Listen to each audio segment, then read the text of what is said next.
Welcome back everyone. Let's go and take a look at iOS 14.7 on the iPhone 7 Plus and see if it's worth installing. Now this update came out to about a 1 point something gigabytes coming from 14.6, but I wasn't coming from 14.6 on this device, so that's why this one is 1.24. So it's weird, I think I came from 14.5 on this one. So if you're coming from 14.5, it's going to be about 1.2. If you're coming from earlier or later, obviously plan accordingly. Now, one of the biggest features with 14.7 is the ability for supporting MagSafe chargers. Now, unfortunately, the iPhone 7 Plus does not support MagSafe, so it doesn't really matter. But if you have a newer iPhone, then you have it, but you don't because you're watching this video. So that's why the other improvements are cool. The Apple Card, if you're somebody who uses Apple Card on your phone, that has a couple of cool improvements, which is awesome. The Podcast app on your specific iPhone now has a cool capability, essentially, of being able to separate from shows that you're following and shows that you're not following. So I don't know exactly which way is which, but you basically have that capability now, which is really cool in and of itself.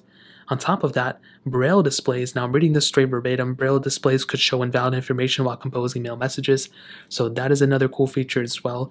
Now, on top of everything, stability, everything, I've only installed it for like 10 seconds, so we're not going to be able to know today, but within a couple of days I'll let you guys know. But the biggest problem with iOS 14.6, as far as I could tell, was battery life and instability with a bunch of bug fixes, with a bunch of buggy problems. So we're not 100% too sure what's going on now, but I will keep you guys updated in a couple of days and let you guys know.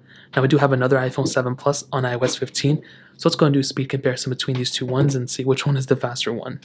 So there we have it. Let me go and cut all the apps in the background. Should only take like 1 second on both of these. So let's go and hop out of these. So there we go. Let's get into phone calls. 3, 2, 1.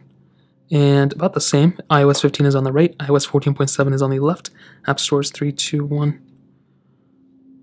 And 14.7 did get into this little pop-up, so we'll just kind of say whichever one is faster there. Let's get into music, 3, 2, 1. And about the same here too, not that big of a difference. Let's get into iBooks, 3, 2, 1. And I think 14.7 was far faster there. Let's get into camera, 3, 2, 1. And about the same here too, not that big of a difference. Let's get into weather, 3, 2, 1.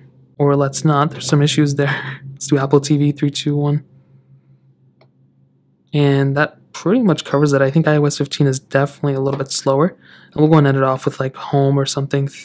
Let's do clock, 3, 2, 1. And I think 14.7 was faster there, so that pretty much covers it up in the speed comparison. The question is, should you install iOS 14.7 on your phone? And I'll definitely tell you, for iPhone 7 Plus users, you might as well. You really have nothing to lose at this point. But if you're coming from 14.6, this is a worthwhile update for sure. There are problems with 14.6 as far as I can tell. It's definitely not perfect. Not saying it has to be perfect, but it is one of those updates that needs a little bit of an improvement, and 14.7 is here for you. I would much rather you install iOS 14.7, which is a much more stable version of software, than iOS 15. 15 is full of bugs, and I really don't want you to be one of those people to install 15 and have to reset your device. So I would recommend staying on 14.7. I think 15 is great. I think 14.6 is great, but 14.7 is the version of software I would recommend you guys to install now. And on the 7 Plus, it seems pretty stable. It doesn't seem that, bad. So I'd recommend you guys to install this for sure. So that's pretty much it. If you guys have any other questions, there's a person mowing their lawn outside, so it's a little loud. Let me know in the comment section below. Hit the like button, that would mean so much, but definitely hit that subscribe button. More importantly than everything else, I love every single one of you guys. Hopefully I'll catch you guys in the next video. Peace out till then.